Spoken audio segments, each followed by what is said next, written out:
দেখুন, আগামীকাল ফুরফুরা শরীফে মুখ্যমন্ত্রী আসবেন, এই কথাটা 3-4 দিন ধরে ফুরফুরা শরীফে কানাঘোষা হচ্ছিল। গতকাল রাত্রে অফিসিয়াল লেটার আমরা পেলাম, অর্থাৎ অফিসিয়ালি ইনভাইট করলে ফুরফুরা শরীফ পীর সাহেব পীরজাদাদেরকে, তার মধ্যেও আমাকে ইনভাইট করেছে।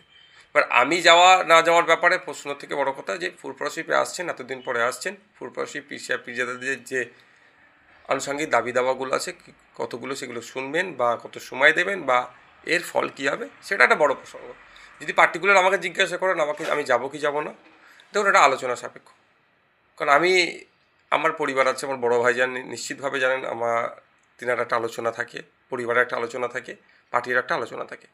আলোচনা একটা চলেছে, ভার্বালি একটা আমরা করেছি, এখন কালকের প্রোগ্রাম, তো কালকেই দেখতে পাবেন ওখানে আমার উপস্থিতি হচ্ছে বা অনুপস্থিত হচ্ছে।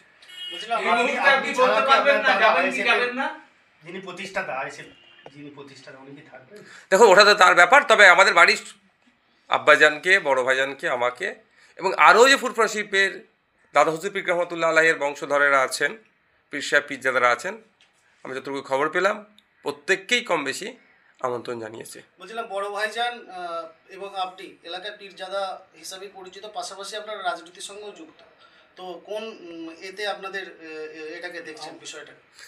দেখুন, যেহেতু ফুরফুরা শরীফে পীর সাহেব পীরজাদাদের সাথে কথা বলতে এসছেন, বড় ভাইজানকে আমন্ত্রণ জানাচ্ছেন বা আমাকে, আমার তো একটা পরিচয় অবশ্যই সাথে রাজনীতি, পীরজাদাও আছে, সাথে বিধায়কও আছে, সেটা তো এড়িয়ে যেতে পারবো না আমরা।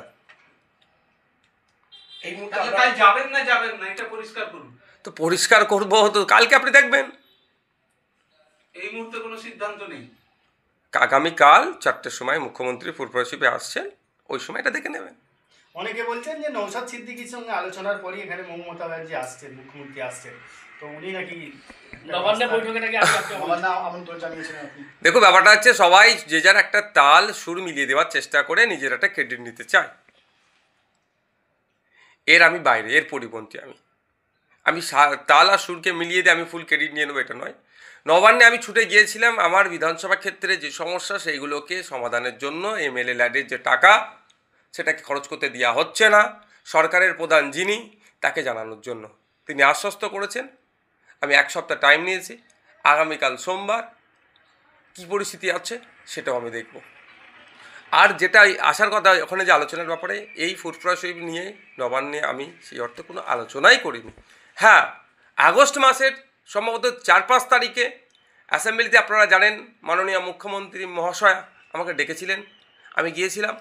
সেই সময় ফুরফুরা শরীফ উন্নয়ন পরিষদ, ফুরফুরা শরীফের এই যে বরাদ্দ টাকা ঠিকঠাক খরচ হচ্ছে না, এখানে একটা ওয়াটার রিজার্ভার আছে, প্রায় 4-5 বছর হয়ে পড়ে আছে, কারণ জনগণের ট্যাক্সের টাকায় নির্মিত, সেটা যদি পরিষেবাযোগ্য না হয়ে ওঠে অত টাকা তো নষ্ট হচ্ছে।